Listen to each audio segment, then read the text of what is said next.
पुराने दिनों की बात है। एक लड़का एक गुरुकुल में शिक्षा लेने के लिए पहुंचा, लेकिन ये लड़का बाकी सारे बच्चों से बहुत अलग था। ये न किसी से घुलता, न किसी से मिलता, अपनी धुन में रहता, अपने हिसाब से सारे काम करता, न किसी की सलाह मानता, न किसी की बात सुनता, यहां तक कि गुरु की बातों की भी अनदेखी करता। ऐसा कई दिनों तक चलता रहा। ये बच्चा सबसे बिल्कुल पूरी तरह से अलग थलग था, यहां तक कि वो आश्रम में किसी बच्चों के साथ भी नहीं रहता था, अलग से ही एक कुटिया में अकेला रहता था।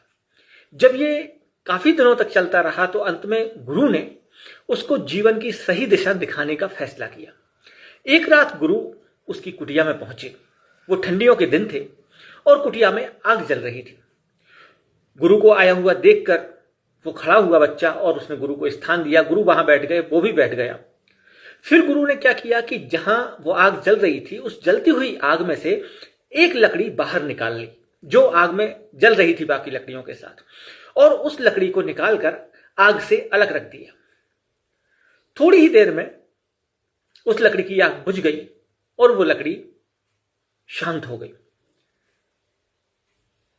शिष्य ने, उस लड़के ने जब ये देखा तो वो समझ गया कि गुरु मुझे क्या शिक्षा देने के लिए आए हैं, मुझे क्या सीख देने के लिए आए हैं।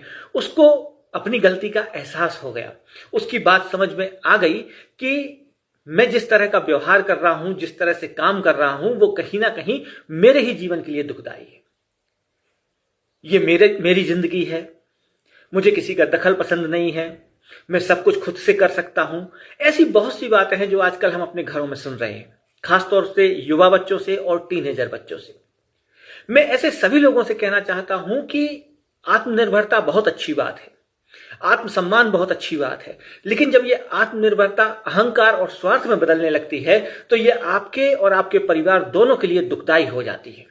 आप अपने जीवन में आत्मनिर्भर हों, सबसे अच्छी बात है, लेकिन यह भी समझें कि जीवन अकेले नहीं जिया जा सकता है। जीवन में परिवार का भी महत्व है, जीवन में समाज का भी महत्व है, जीवन में संगठन का भी महत्व है।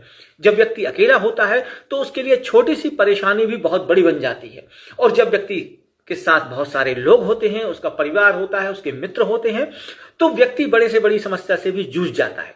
तो आज जिस आत्मनिर्भरता के नाम पर आप स्वार्थी होने का या अहंकारी होने का काम कर रहे हैं, यह आने वाले समय में आपके जीवन के लिए ही दुखदाई हो जाएगा और आपके जीवन को ही गंभीर कष्टों में डाल देगा। तो इस बात को समझें, आत्मनिर्भरता, स्वार्थ और अहंकार में फर्क को समझें।